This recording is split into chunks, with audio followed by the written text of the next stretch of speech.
Shri P രാജീവും ചേരുന്നുണ്ട് ചർച്ചയുടെ ഈ ഘട്ടത്തിൽ. ശ്രീ രാജീവ്, കേരളത്തിന് ഏത് നിലയ്ക്ക് നോക്കിയാലും ഈ GST പ്രയോജനം തന്നെയാണ്. കമ്മി മാറ്റാൻ അല്ലെങ്കിൽ കമ്മി കുറയ്ക്കാൻ ഉപകരിക്കുമെന്ന് ധനമന്ത്രി തോമസ് ഐസക് തന്നെ ആവർത്തിച്ച് പറയുന്നു. തോമസ് ഐസക് അതിനെ സ്വാഗതം ചെയ്യുന്നുണ്ട്. ശരിയുമാണ് അദ്ദേഹത്തിൻ്റെ കണക്കുകൾ. സംസ്ഥാനത്തിന് കിട്ടുന്ന വലിയ വരുമാനം മുൻനിർത്തി നിങ്ങളുടെ രാഷ്ട്രീയമായ എതിർപ്പും അലിഞ്ഞില്ലാതാവുന്നുണ്ടോ ശ്രീ പി രാജീവ്? അല്ല, സംസ്ഥാനങ്ങൾക്ക് ഇപ്പോൾ കിട്ടുന്നതും എത്ര കാലം അതേപോലെ തന്നെ നിൽക്കുമെന്ന് നമുക്ക് പറയാൻ കഴിയില്ല. GST യോടുള്ള ഒരു പ്രധാനപ്പെട്ട എതിർപ്പ് എന്നുള്ളത് അത് നമ്മുടെ ഫെഡറൽ സിസ്റ്റത്തിന് എതിരായി നിൽക്കുന്ന ഒന്നാണ്. ഇപ്പോൾ GST ക്ക് മുന്നോടിയായി വന്ന ഭരണഘടനാ ഭേദഗതി ബില്ല് പരിശോധിക്കുന്ന കമ്മിറ്റിയിൽ, ധനകാര്യ സ്റ്റാൻഡിംഗ് കമ്മിറ്റിയിൽ അംഗമായി പ്രവർത്തിക്കാൻ അന്ന് എനിക്ക് സന്ദർഭം ലഭിച്ചിരുന്നു.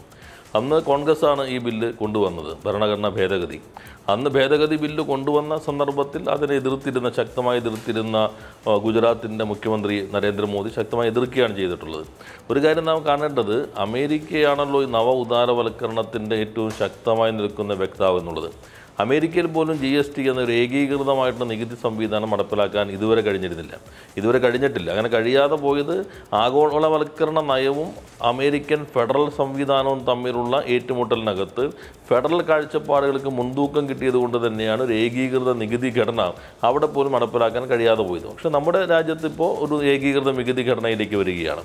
ആ സന്ദർഭത്തിൽ ഭരണഘടനാ ഭേദഗതി ബില്ല് ചർച്ച ചെയ്ത സന്ദർഭത്തിൽ ഞാൻ ഓർക്കുന്നുണ്ട്, അന്ന് ഞങ്ങൾ അംബേദ്കർ ആ കാലഘട്ടത്തിൽ ഭരണഘടനാ അസംബ്ലി നികുതികളെക്കുറിച്ച് ചർച്ച ചെയ്യപ്പെട്ട ഘട്ടത്തിലുള്ള അസംബ്ലിക്കകത്തുള്ള ചർച്ചകൾ ഞങ്ങൾ പരിശോധിക്കുകയുണ്ടായി. അന്ന് അംബേദ്കർ മുന്നോട്ട് വെച്ചത് സെയിൽസ് ടാക്സിന് പോലും ഒരു സീലിംഗ് വേണം എന്നൊരു അഭിപ്രായം മുന്നോട്ട് വെച്ചപ്പോൾ അതിനെതിരെ ശക്തമായ നിലപാടാണ് അന്ന് അംബേദ്കർ സ്വീകരിച്ചത്. അദ്ദേഹം പറഞ്ഞു, ഇപ്പോൾ തന്നെ സംസ്ഥാനങ്ങളുടെ വരുമാനം പരിമിതപ്പെട്ടിരിക്കുന്നു, പരമാവധി കേന്ദ്രീകരിച്ചിട്ടുള്ള സംവിധാനമാണ് നമ്മുടെ നികുതി ഘടനയ്ക്കുള്ളത്. ഇനി വീണ്ടും ഒരു സീലിംഗ് എന്നുള്ളത് സംസ്ഥാനങ്ങൾക്ക് മേലുള്ള വല്ലാതെ ശ്വാസം മുട്ടിക്കലായിരിക്കുമെന്ന സമീപനം അന്ന് മുന്നോട്ട് വയ്ക്കുകയും അത് അംഗീകരിക്കപ്പെടുകയും ചെയ്തു. ഇപ്പോൾ നമ്മൾ പുതിയ സംവിധാനത്തിലേക്ക് വരുന്നു, പൂർണ്ണമായും കേന്ദ്രീകൃതമായ സംവിധാനത്തിലേക്ക് വരുന്നു. രണ്ടാമത്തേതെന്നുള്ളത്, നമ്മുടെ ജനാധിപത്യ സംവിധാനത്തിൽ തിരഞ്ഞെടുക്കപ്പെട്ട അംഗങ്ങളുടെ അവകാശങ്ങൾ പരിമിതപ്പെടുന്നു. ഇനിയിപ്പോൾ ബജറ്റിനകത്ത് നികുതികൾ പ്രഖ്യാപിക്കുക, എത്ര വരുമാനം ഇത്ര നികുതി എന്നുള്ളതിൻ്റെ പ്രധാനപ്പെട്ട ഭാഗങ്ങൾ അപ്രസക്തമാവുകയാണ്. GST കൗൺസിലാണ് നികുതി ഘടന നിശ്ചയിക്കാൻ പോകുന്നത്. അപ്പോൾ അതുകൊണ്ടാണ് രാഷ്ട്രീയമായി ഞങ്ങൾ അവരെ എതിർത്തിട്ടുള്ളത്. സംസ്ഥാനങ്ങൾക്ക് ലഭിക്കുന്ന വരുമാനം സാമ്പത്തികമായി ഓരോ സംസ്ഥാനങ്ങളെ അപ്പോഴൊക്കെയും സംസ്ഥാന ധനമന്ത്രി ആദ്യം മുതൽ തന്നെ ഒരുപക്ഷെ നമ്മുടെ സംസ്ഥാനത്തിന് കിട്ടുന്ന, അദ്ദേഹം ധനമന്ത്രി കൂടിയാണല്ലോ, പ്രായോഗികത നോക്കണമല്ലോ, മുക്തകണ്ഠം ശ്ലാഘിക്കുക തന്നെയായിരുന്നു ഓരോ ഘട്ടത്തിലും.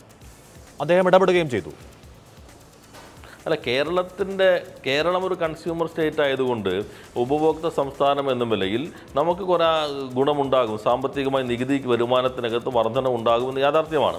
മാനുഫാക്ചറിംഗ് സ്റ്റേറ്റുകൾക്കകത്ത് അതിനെ ആനുപാതികമായി നഷ്ടമുണ്ടാകാൻ സാധ്യതയുണ്ട്, കേരളത്തിന് ആനുപാതികമായി ഗുണമുണ്ടാകാൻ സാധ്യതയുണ്ട്. ഈ പ്രശ്നം കേരളത്തിൻ്റെ ധനമന്ത്രി എന്ന നിലയിൽ അദ്ദേഹം മുന്നോട്ട് വെച്ചു എന്നത് യാഥാർത്ഥ്യമാണ്. പക്ഷേ GST കൗൺസിലിനകത്ത് ഓരോ ഘട്ടത്തിലും സംസ്ഥാന അവകാശങ്ങൾക്കൊപ്പം തന്നെ പൊതുവെ ജനങ്ങൾക്ക് അനുകൂലമായിട്ട് നിലപാട് സ്വീകരിക്കുമ്പോൾ അദ്ദേഹം സമരത്തിനും എതിർത്തും നൽകിയെന്നതും വസ്തുതയാണ്. അങ്ങനെ അല്ലായിരുന്നുവെങ്കിൽ പക്ഷെ കുറെ കൂടി രൂക്ഷമായിട്ടുള്ള ചില അനുഭവങ്ങളിലേക്ക് GST നമ്മളെ കൊണ്ടുപോകുമായിരുന്നു. രാഷ്ട്രീയമായി GST എന്നുള്ളത് വല്ലാത്ത നവ ഉദാരവൽക്കരണ നയത്തിൻ്റെ ഒരു നടപടി തന്നെയായിട്ടാണ് ഞങ്ങൾ കാണുന്നത്. ഞാൻ തിരികെ എത്താം. ശ്രീ വിജയപത്മകുമാർ, ചെറുകിട മേഖല അല്ലെങ്കിൽ തന്നെ നിലനിൽക്കാൻ കഷ്ടപ്പെടുകയാണ്. വൻകിടക്കാരുടെ പുതിയ ചെറിയ വിലയ്ക്ക് മുന്നിൽ പിടിച്ചു നിൽക്കാൻ കഴിയാതെ കഷ്ടപ്പെടുന്നു. ഈ നികുതി പരിരക്ഷ കൂടി ഇല്ലാതാകുമ്പോൾ എങ്ങനെയാണ് അവർക്ക് നിലനിന്ന് പോകാൻ കഴിയുക? ഇപ്പോൾ ചെറുകിട കർഷകർ എന്ന് പറയുമ്പോൾ അതൊരു വലിയ ഭൂരിപക്ഷം രാജ്യത്തുണ്ട്. അവരെ കൂടി കരുതലോടുകൂടി എടുത്തുകൊണ്ട് വേണമായിരുന്നില്ലേ പാതിരാത്രിയിലെ പ്രഖ്യാപനത്തിലേക്ക് പോകാൻ ശ്രീ പത്മകുമാർ? അല്ല, അങ്ങനെയല്ല. നമ്മളിപ്പോൾ ഒരു ഗവൺമെൻറ്റിനെ സംബന്ധിച്ചിടത്തോളം ഒരു ബാലൻസ് ചെയ്ത് വേണം പോകാൻ. നികുതി കൊടുക്കുന്ന ആളിലെ അല്ലെങ്കിൽ ബിസിനസ്സുകാർ മാത്രമല്ലല്ലോ ഈ രാജ്യത്തെ സംബന്ധിച്ചിടത്തോളം ഇതൊന്നുമില്ലാതെ ഇതെല്ലാം വാങ്ങി ഉപയോഗിക്കുന്ന പാവപ്പെട്ട ആളുകളുണ്ടല്ലോ, അവരെ ഇൻട്രസ്റ്റോടെ നോക്കണ്ടേ. ഇപ്പോൾ നമ്മൾ എടുത്ത് നോക്കുക, ഇപ്പോൾ കൺസ്യൂമർ പ്രൈസ് ഇൻഡെക്സ് ബാസ്ക്കറ്റിനകത്ത് വരുന്ന ആ സാധനങ്ങളുടെ 50% അതിന് നികുതി ഇല്ലാതായിരിക്കുകയാണ്. അത് ഇപ്പോൾ ആർക്കാണ് ഗുണം ചെയ്യുന്നത്? ഏറ്റവും സാധാരണക്കാരായ ആളുകൾക്കാണ്, ഫുഡ് ഗ്രെയിൻസിനെ സംബന്ധിച്ചിടത്തോളം. അപ്പോൾ അതേപോലെ തന്നെ ബാക്കി വരുന്ന 50%നും അതിൻ്റെ ഏകദേശം ഒരു 80-70% വരുന്നത് 5%ലേക്കാണ് വരുന്നത്. അപ്പോൾ അതിൻ്റെ പാസ് ഓൺ ചെയ്യുന്നത് സാധാരണപ്പെട്ട ആളുകൾക്കാണ്. അതേപോലെയാണ് താങ്കൾ സൂചിപ്പിച്ചതുപോലുള്ള ഒരു വലിയൊരു സാമ്പത്തിക പരിഷ്കാരം വരുമ്പോൾ ചില പ്രശ്നമുണ്ടാവും. ഇപ്പോൾ RNR ചിലതിൽ നികുതി കൂടും, ചിലതിൽ നികുതി കുറയും, ചിലത് സ്ഥിരമായി നിൽക്കും. അപ്പോൾ അങ്ങനെ വരുമ്പോൾ അത് ഈ മൊത്തത്തിൽ നോക്കുമ്പോൾ രാജ്യത്തിലെ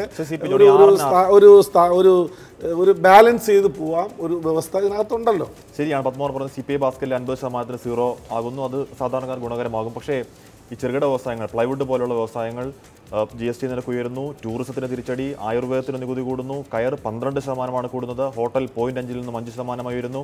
ഈ ചെറുകിട മേഖലയെ കാര്യമായി തന്നെ ബാധിക്കാൻ പോകുന്നു ഇനിയും കൃത്യമായി കരുതൽ കൊടുത്തില്ലെങ്കിൽ. എൻ്റെ ഏറ്റവും പ്രധാനപ്പെട്ട കൺസേൺ അത് തന്നെയാണ്. അതാണ് ഞാൻ ആവർത്തിച്ച് പറയുന്നത്. അതുകൊണ്ട് ചെറുകിടക്കാർക്ക് ഈ GST നടപ്പാക്കുമ്പോൾ എന്തെല്ലാം ഉപദ്രവങ്ങൾ അല്ലെങ്കിൽ ബുദ്ധിമുട്ടുകൾ ഉണ്ടാവുന്നതിനെക്കുറിച്ച് പഠിക്കാൻ ഈ GST കൗൺസിൽ ഒരു സബ് കമ്മിറ്റിയെങ്കിലും വെക്കേണ്ടതായിട്ടുണ്ട്. അല്ലെങ്കിൽ വേണ്ടി വന്നൊരു കൗൺസിൽ വേറെ തന്നെ, ഭരണഘടനാപരമായ കൗൺസിലല്ല ഞാൻ പറയുന്നത്, അതിനെ വളരെ സൂക്ഷിച്ച് പഠിക്കേണ്ടതായിട്ടുണ്ട്. അതുകൊണ്ടാണ് ഞാൻ പറഞ്ഞത് ഇതിൻ്റെ ഇക്കണോമിക്സ്, ഈ ടാക്സേഷൻ്റെ ഇക്കണോമിക്സ് എന്താണെന്നുള്ളതും പബ്ലിക് ഫിനാൻസ് എന്താണെന്നും രണ്ടായിട്ട് കാണണം. ഇപ്പോൾ പബ്ലിക് ഫിനാൻസിനെ സംബന്ധിച്ചിടത്തോളം പോസിറ്റീവാണ്. ഇപ്പോൾ ഡോക്ടർ തോമസ് ഐസക് ഇതിനെ സ്വാഗതം ചെയ്തതിനെ ഞാൻ എതിർക്കുന്നില്ല. എന്താ കാരണം, ഗവൺമെൻറ്റിന് നല്ലതാണ്. ഇപ്പോൾ കേരളത്തെ സംബന്ധിച്ചിടത്തോളം സർവീസ് സെക്ടർ ഏതാണ്ട് 65% സർവീസ് സെക്ടറുള്ള ഒരു സ്ഥലമാണ്. പക്ഷേ ആ സർവീസ് സെക്ടറിൽ തന്നെ 20 ലക്ഷത്തിൻ്റെ മുകളിലേക്കുള്ളതേ ബാധകമാവുള്ളൂ. അതൊക്കെ ഞാൻ സാങ്കേതികമാണ്, അതിലേക്ക് ഞാൻ കടക്കുന്നില്ല. എങ്കിൽ പോലും സംസ്ഥാന ഗവൺമെൻറ്റുകൾക്ക് ഇത് നല്ലതാണ്. പക്ഷേ സംസ്ഥാന സമ്പദ്ഘടനയ്ക്ക് ഇത് അതുപോലെ നല്ലതായിരിക്കുമോ എന്നത് നമ്മൾ പരിശോധിക്കേണ്ടതാണ്. അപ്പോൾ ഗവൺമെൻറ്റിന് നല്ലതാണെന്നുള്ള കാര്യത്തിൽ എനിക്ക് സംശയമില്ല. അഭിലാഷ് ഗോപിനാഥനോട് ഞങ്ങളുടെ കൊച്ചിയിലെ റിപ്പോർട്ടർ. അഭിലാഷ്, ചെറുകിട മേഖലയിൽ ഉള്ളവർ അവരുടെ ആശങ്കകൾ ഏതു രീതിയിലാണ് നമ്മളോട് പങ്കുവയ്ക്കുന്നത്? ഈ GST നടപ്പാകുന്നതോടുകൂടി ഏറ്റവും വലിയ തിരിച്ചടി ഉണ്ടാകുന്ന ഒരു മേഖല ചെറുകിട വ്യാപാര മേഖലയാണ്, ചെറുകിട വ്യവസായ മേഖലയാണ്. രാജ്യത്തെ മൊത്തം കയറ്റുമതിയുടെ 42% സംഭാവന ചെയ്യുന്നത് ഇവരാണ്. ഒപ്പം രാജ്യത്തെ മൊത്തം വ്യാവസായിക ഉൽപ്പാദനത്തിൻ്റെ 50% ഇവരാണ് സംഭാവന ചെയ്യുന്നത്. രാജ്യത്താകെ 3 കോടി ചെറുകിട വ്യവസായ യൂണിറ്റുകൾ ഉണ്ടെന്നാണ് കണക്ക് കൂട്ടുന്നത്. അതായത് രാജ്യത്ത് ആകെയുള്ള IT വ്യവസായത്തേക്കാൾ വലുതാണ് ഈ ചെറുകിട വ്യവസായ മേഖല. പക്ഷേ GST വരുന്നതോടുകൂടി 75 ലക്ഷത്തിൻ്റെ വാർഷിക വിറ്റുവരവുള്ള സ്ലാബിലേക്ക് ഇവർ വരും. അതോടുകൂടി ഇവർ മത്സരിക്കേണ്ടി വരുന്നത് ഈ രംഗത്തുള്ള കുത്തകളോടാണ്. ഈ ചെറിയ 4-5 പേർ ചേർന്ന് തുടങ്ങുന്ന ചെറുകിട വ്യവസായ യൂണിറ്റ് ഒരു പക്ഷേ വലിയ സ്ഥാപനങ്ങളോട് മത്സരിക്കാൻ അവർക്ക് പ്രാപ്തി ഉണ്ടാവില്ല. അത് ഈ ചെറുകിട വ്യവസായ യൂണിറ്റുകളെല്ലാം പ്രതികൂലമായി ബാധിക്കും. പി രാജീവ്, ചുരുക്കത്തിൽ ഈ ചെറുകിട വ്യവസായികളുടെ നട്ടലൊടിക്കുന്ന ഒരു തീരുമാനത്തിലേക്കാണോ ഇന്ന് പാതിരാത്രി പ്രധാനമന്ത്രി പ്രഖ്യാപനത്തിലേക്ക് പോകുന്നത്? അതിനുള്ള കരുതലെടുക്കാനുള്ള തീരുമാനം ഇതുവരെ ഉണ്ടായിട്ടുമില്ല ശ്രീ പി രാജീവ്. അല്ല, അത് യാഥാർത്ഥ്യമാണ്. യഥാർത്ഥത്തിൽ GST നടപ്പിലാക്കാൻ തീരുമാനിക്കുമ്പോൾ തന്നെ അത് സംബന്ധിച്ച് നേരത്തെ എടുക്കേണ്ട മുൻകരുതലുകളൊന്നും ഈ ഗവൺമെൻറ് സ്വീകരിച്ചിട്ടില്ല. അപ്പോൾ അദ്ദേഹം ഇവിടെ പലരും സൂചിപ്പിക്കുകയുണ്ടായി ചെറുകിട വ്യവസായങ്ങൾക്ക് വരുന്നൊരു പ്രശ്നം. ഇപ്പോൾ കേരളത്തിലെ തന്നെ ബേക്കറി ഉണ്ടാക്കുന്ന ചെറുകിട വിഭാഗക്കാർ അവർക്കിപ്പോൾ 5% നികുതിയെങ്കിൽ നേരെ അത് ഷൂട്ട് ചെയ്ത് 12 വരുമ്പോൾ ബഹുരാഷ്ട്ര കുത്തകയുടെ പാർലെ പോലുള്ള കുത്തകകളുടെ 28 നിന്ന് നേരെ താഴെ 12% നികുതി മാറുകയാണ് ചെയ്യുന്നത്. അപ്പോൾ സാധാരണ ചെറുകിട വ്യവസായികൾ ഉണ്ടാക്കുന്ന ഉൽപ്പന്നങ്ങൾ, ബേക്കറി ഉൽപ്പന്നങ്ങൾ ഉൾപ്പെടെയുള്ളവയുടെ നികുതി കൂടുകയും ബഹുരാഷ്ട്ര കുത്തക കമ്പനികൾ നികുതി താടുകയും ചെയ്യുന്നു, ഒരേ നികുതിയിലേക്ക് വരുന്നു. അങ്ങനെ വരുമ്പോൾ സ്വാഭാവികമായിട്ട് അവരുമായി മത്സരിക്കാൻ കഴിയുന്ന അവസ്ഥയായിരിക്കില്ല നമ്മുടെ നാട്ടിലെ ചെറുകിട വ്യവസായികൾക്ക് ഉണ്ടാകുന്നത്. ബഹുരാഷ്ട്ര കുത്തകകളുടെയും ഇന്ത്യൻ കുത്തകകളുടെയും, ഇപ്പോൾ ബഹുരാഷ്ട്ര കുത്തക എന്ന് പറഞ്ഞാൽ ഇന്ത്യൻ കുത്തകയും ഒരു ബഹുരാഷ്ട്ര കുത്തകകളാണ് മിക്കവാറും പ്രധാനപ്പെട്ടവയെല്ലാം തന്നെ. അപ്പോൾ അവരുടെ ഒരു ആധിപത്യം കമ്പോളത്തിലേക്ക് വരുന്നു. ചെറുകിട വ്യവസായങ്ങൾ വല്ലാത്ത തകർച്ചയിലേക്ക് നീങ്ങാൻ സാധ്യതയുണ്ട്. അതുതന്നെയാണ് പ്ലൈവുഡ് പാർലമെന്റിലേക്ക് കയറുകയാണ്. അതിനു മുമ്പ് മാതൃഭൂമി ന്യൂസിനോട് സംസാരിക്കുന്നു ധനമന്ത്രി തോമസ് ഐസക്. പ്രതിപക്ഷത്തിന് ബഹിഷ്കരണം ദൗർഭാഗ്യകരമാണെന്നാണ് തോമസ് ഐസക് പറയുന്നത്. 8 വർഷത്തോളം GST നടപ്പാക്കാൻ പരിശ്രമിച്ചവരാണ് കോൺഗ്രസുകാരെന്ന് ഓർക്കണമെന്നും ഐസക് ഡൽഹിയിൽ മാതൃഭൂമി ന്യൂസിനോട് പറഞ്ഞു. ഐസക്കിന്റെ വാക്കുകൾ. നികുതി കീഴിലാകാൻ ഇനി മണിക്കൂറുകൾ മാത്രം ബാക്കിയാണ്. സംസ്ഥാന ധനമന്ത്രി TM തോമസ് ഐസക് ഇപ്പോൾ നമ്മളോടൊപ്പം ചേരുകയാണ്. ഇന്നത്തെ GST കൗൺസിൽ യോഗത്തിൽ എന്തൊക്കെയാണ് തീരുമാനങ്ങൾ? ഇന്നത്തെ GST കൗൺസിലിൽ ഈ ഇംപ്ലിമെന്റേഷൻ കമ്മിറ്റി ചില തീരുമാനങ്ങൾ, ഭേദഗതികളൊക്കെ ചട്ടങ്ങൾ കൊണ്ടുവന്നിരുന്നു.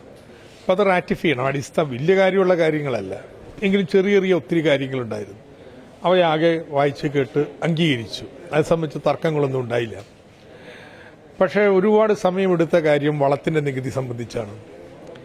വളത്തിന് 12% നികുതി, അത് 5% കുറക്കണമെന്നുള്ളൊരു ആവശ്യം വന്നു. പക്ഷെ ഇപ്പോൾ തന്നെ നികുതി റവന്യൂ നഷ്ടം എത്രയേറെ ഉള്ളതുകൊണ്ട് അത് വേണോ എന്നുള്ളൊരു സംശയം കേന്ദ്ര സർക്കാരിലെ പലർക്കും ഉണ്ടായിരുന്നു. എന്ന് മാത്രമല്ല, വളം ഉണ്ടാക്കുമ്പോൾ ഈ 12% കൂടുതൽ നികുതി വളത്തിന് ഉപയോഗിച്ച അസംസ്കൃത വസ്തുക്കളിലുണ്ട്. എല്ലാം രാസവസ്തുക്കളാണ്. അപ്പം അതുകൊണ്ട് അത് 5 ആക്കി കഴിഞ്ഞാൽ റീഫണ്ട് കൊടുക്കേണ്ടി വരും. അപ്പോൾ അത് വേണോ വേണ്ടെന്നുള്ളതുണ്ടായി. അവസാനം 5% ചുരുക്കി. മറ്റു പല ആശങ്കകളും ഉണ്ടായിരുന്നല്ലോ. പ്രധാനമായും വ്യാപാരികൾ ഉന്നയിച്ച ആശങ്കകൾ പലതും ഉണ്ടായിരുന്നു. ആ കാര്യങ്ങളൊന്നും ചർച്ചയായില്ലേ? നടപടിക്രമങ്ങളിലൊക്കെ ഉള്ളത് വരുമ്പോൾ കാണാം എന്നുള്ളതാണ്. മറ്റ് നികുതി നിരക്കുകൾ സംബന്ധിച്ചും ഒരുപാട് ആക്ഷേപങ്ങൾ വന്നിട്ടുണ്ട്. അപ്പോൾ എല്ലാം പരിഹരിക്കാൻ പറ്റത്തില്ല. കാരണം വെച്ച് കഴിഞ്ഞാൽ ഓരോ സംസ്ഥാനത്തും ഇതുവരെ നികുതി ഘടനകൾ വ്യത്യസ്തമാണ്. അതിന്റെ ശരാശരി എടുത്ത അഖിലേന്ത്യാ തലത്തിൽ ഒരു നികുതി ഘടന വരുന്നത്. അപ്പോൾ ചില ഉൽപ്പന്നങ്ങൾക്ക് അനിവാര്യമായിട്ട് ചില സംസ്ഥാനങ്ങൾ വില കൂടും, അല്ലെങ്കിൽ നികുതി കൂടും, ചിലത് നികുതി കുറയും. അത് ഏകീകരണം വരുത്തുമ്പോൾ ഇത് അനിവാര്യമായിട്ടുള്ള കാര്യമാണ്. പക്ഷേ എങ്കിലും ഇത്തരത്തിൽ സംസ്ഥാനങ്ങൾ എഴുതി കൊടുത്തിട്ടുള്ള കാര്യങ്ങൾ ഓഗസ്റ്റ് മാസത്തിൽ ചേരാൻ പോകുന്ന GST കൗൺസിലിൽ പരിഗണിക്കാം എന്ന് തീരുമാനിച്ചിരിക്കുകയാണ്. ഇംപ്ലിമെന്റേഷനുമായി ബന്ധപ്പെട്ട് നിരവധി ആശങ്കകൾ ഇപ്പോൾ GSTN തയ്യാറായിട്ടുള്ള അത്തരത്തിലുള്ള ആശങ്കകളെ അഡ്രസ് ചെയ്തിട്ടുണ്ട് സർക്കാർ. അപ്പോൾ ഇതിന്റെ പ്രിപ്പറേഷൻസ് ഒക്കെ ഇനി എല്ലാ മാസവും ആദ്യത്തെ ശനിയാഴ്ച GST കൗൺസിൽ യോഗം ചേരും. ആദ്യത്തെ ശനിയാഴ്ച. അപ്പോൾ ആ യോഗങ്ങളിൽ പരിശോധിച്ച് മുന്നോട്ട് പോകാമെന്നുള്ളതേ ഉള്ളൂ. പ്രധാനമന്ത്രി GST കൗൺസിൽ സ്ഥലത്ത് വന്നിരുന്നു. ഫോട്ടോ സെഷൻ ഉണ്ടായിരുന്നു. ഭക്ഷണത്തിൽ ഔപചാരികമായി ചേർന്നു. ഇപ്പോൾ പാർലമെന്റ് സെഷനിലേക്ക് പോയിരിക്കുകയാണ്. പക്ഷെ പാർലമെന്റ് സെഷനിൽ പങ്കെടുക്കുന്നില്ല. അതൊരാഘോഷമാണ്. ഇത് മാറി നിൽക്കുന്ന വെച്ചാൽ 2 കാരണങ്ങൾ കൊണ്ടാണ്. ഒന്ന്, ഇങ്ങനെ അർദ്ധരാത്രി ചേർന്ന് വിളംബരം ചെയ്യേണ്ടുന്ന അത്ര ഭയങ്കര കേമത്വമാണ് ഈ നികുതി എന്നുള്ള അഭിപ്രായമില്ല. വാറ്റ് നികുതി വന്നതിന്റെ അത്രയൊക്കെ തന്നെ ഉള്ളൂ. ഇതിലും വാറ്റിന്റെ രജിസ്ട്രേഷനാണ് GST എന്ന് പറയുന്നത്. അല്ലെങ്കിൽ ഡയറക്റ്റ് ടാക്സ് കോഡ് വന്നല്ലോ, അതിതുപോലെ തന്നെ അടിസ്ഥാനപരമായിട്ട് നയപരമായ വ്യത്യാസം വരുത്തുന്നതല്ലേ. അപ്പോൾ ഇതൊരു നിമിത്തമായിട്ടൊരു രാഷ്ട്രീയ പ്രചരണത്തിനാണ് ശ്രമിക്കുന്നത്. അപ്പം അതിനിപ്പോൾ കൂട്ടു നിൽക്കാൻ വയ്യ. രണ്ടാമത്തത്, ഈ രാജ്യത്തിന്റെ സ്ഥിതി ഇപ്പോൾ ഇങ്ങനെ ആഘോഷം നടത്താൻ പറ്റുന്ന വിധത്തിലല്ലല്ലോ ഒന്ന്. ആ വിശ്വാസത്തിന് പുറത്ത് ഏതൊരാളെയും കുത്തിക്കൊല്ലാനായിട്ട് ഉള്ളൊരു അന്തരീക്ഷം രാജ്യത്ത് പടർന്നുകൊണ്ടിരിക്കുമ്പോൾ ഇതൊന്നും കേട്ടുകേൾവിയില്ലാത്ത കാര്യമാണ്. മുസ്ലിമാണോ കുറ്റം ചെയ്തിട്ടില്ലെങ്കിൽ തെളിയിച്ചോണം എന്ന് ഏത് റൌഡിക്കും ഇന്ത്യയിൽ എവിടെ നിന്നും പറയാനും അതിനനുസരിച്ച് പ്രവർത്തിച്ചാൽ ഒന്നും ഉണ്ടാവില്ല എന്നുള്ളൊരു അവസ്ഥയും വന്നിരിക്കുമ്പോൾ അതിനോടൊരു പ്രതിഷേധമായിട്ട് കരുതിക്കൊള്ളു പോകാത്തത്. പാതിരാവിലെ ആഘോഷ പരിപാടിയിൽ പങ്കെടുക്കില്ല എന്നുള്ളതാണ് ധനമന്ത്രി തോമസ് ഐസക് പറയുന്നത്. Shri CP ജോണും Shri JR പത്മകുമാറും Shri P രാജീവും തുടരുന്നുണ്ട്. വളരെ പെട്ടെന്ന് തിരികെത്താം ഇടവേളയ്ക്ക് ശേഷം.